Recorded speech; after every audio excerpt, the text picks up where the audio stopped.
जगह पर था।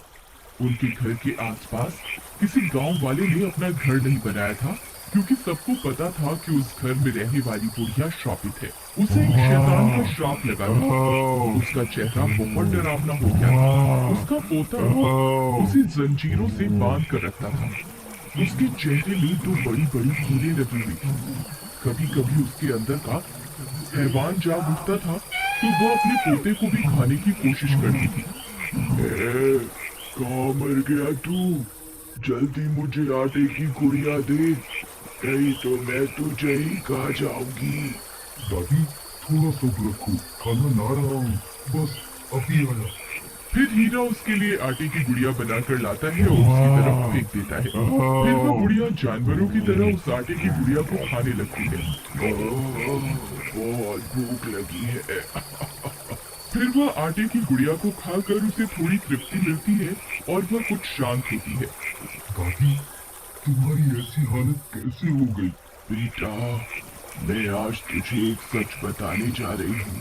इसके बारे में किसी गांव वाले को नहीं बताना, नहीं तो अनर्थ हो जाएगा।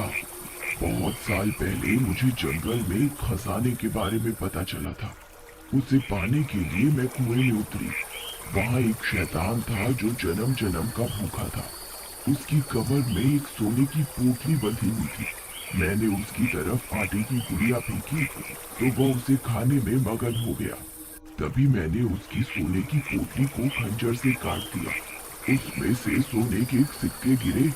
मैंने उन्हें झट से उठाया और कुएं से जल्दी से बाहर आ गई। मैं अगली रात फिर से कुएं के अंदर गई।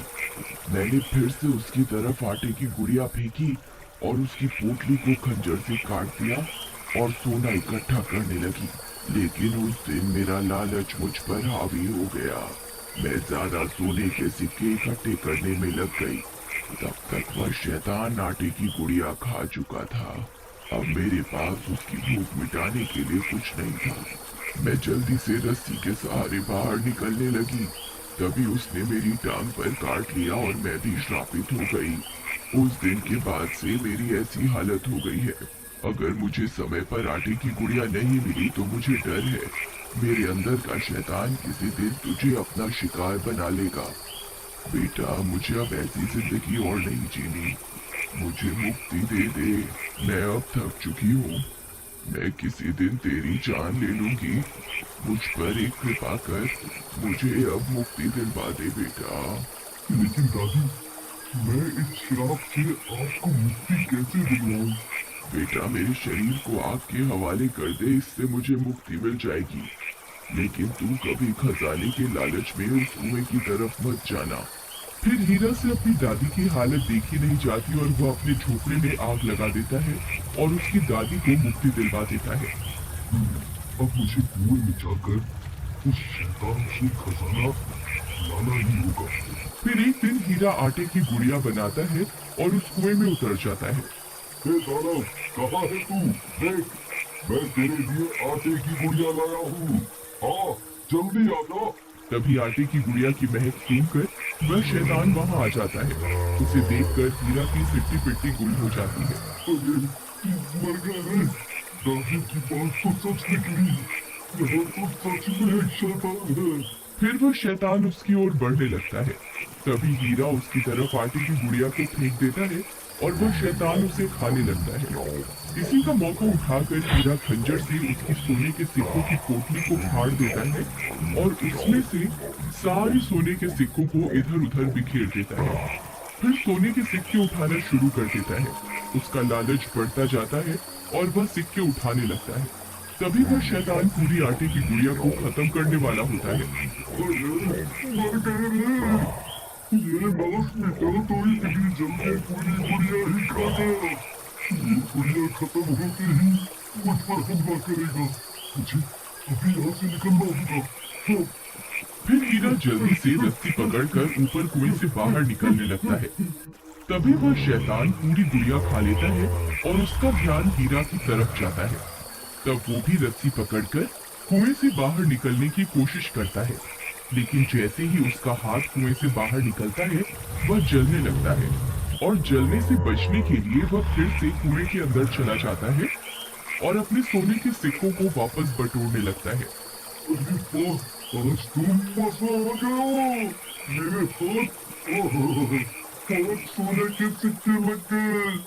एक काम करता हूँ, कल बहुत सारी आटे की गुड़िया लेकर आऊंगा, फिर वो शैतान उन्हें खाने में मगन हो जाएगा और मैं सारे सिक्कों को इकट्ठा कर लूंगा। फिर इतना सोचकर हीरा आटे की गुड़िया बनाना शुरू कर देता है और 5 आटे की गुड़िया तैयार कर लेता है। मेरी तरकीब जरूर काम करेगी। फिर वह रात होने का इंतजार करता है। कुछ ही देर में रात हो जाती है और वह सारे आटे की गुड़िया एक पोटली में डालता है और कुएं में उतर जाता है। शैतान, कहाँ है तू? देख, तेरे लिए बहुत सारा खाना लाया हूँ। तभी सामने से 5 शैतान आ जाते हैं। हीरा उन 5 को देखकर दंग रह जाता है। अरे, मर गए रे। दादी ने तो एक ही शैतान के बारे में बताया था। ये 5 कहाँ से आ गए? अब मैं क्या करूँ? कहीं मैंने कोई गलती तो नहीं कर दी? मैं रोज एक गुड़िया लाता था तो एक ही शैतान आता था। हे भगवान, ये मैंने क्या गलती कर दी?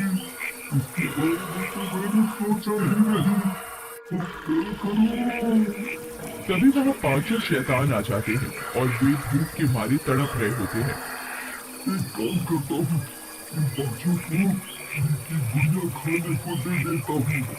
इससे मुझे यहाँ से भागने का वक्त मिल जाएगा। फिर हीरा एक आटे की गुड़िया एक शैतान की ओर फेंकता है तो 5 शैतान उस गुड़िया के ऊपर कूद पड़ते हैं।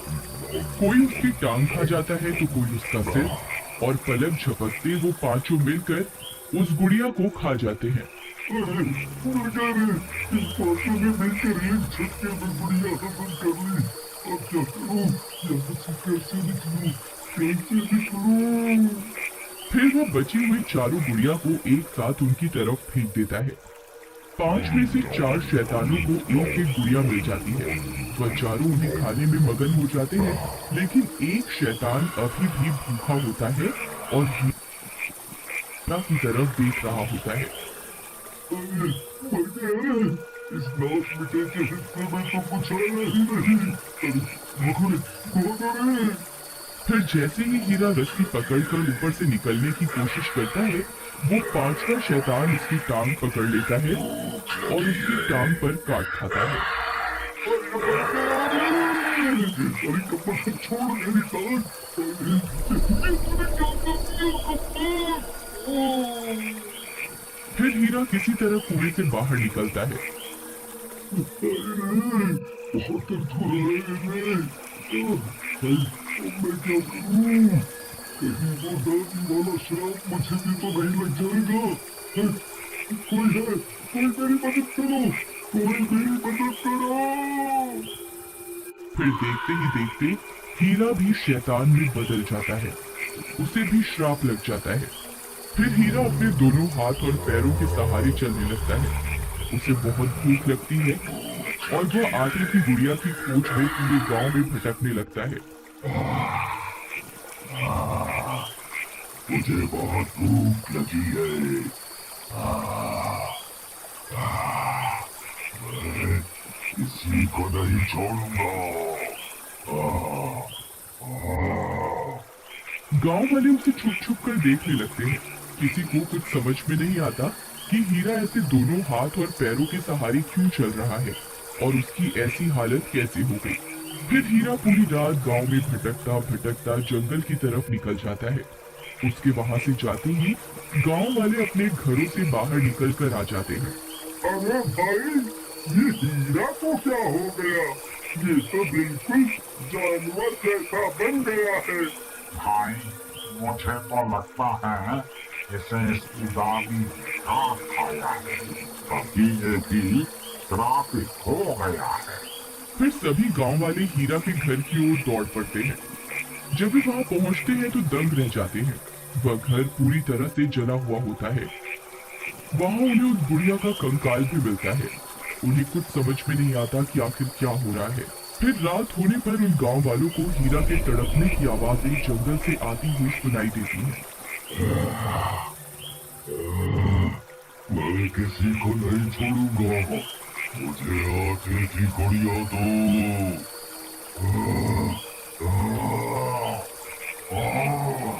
मुझसे और बर्दाश्त नहीं होता।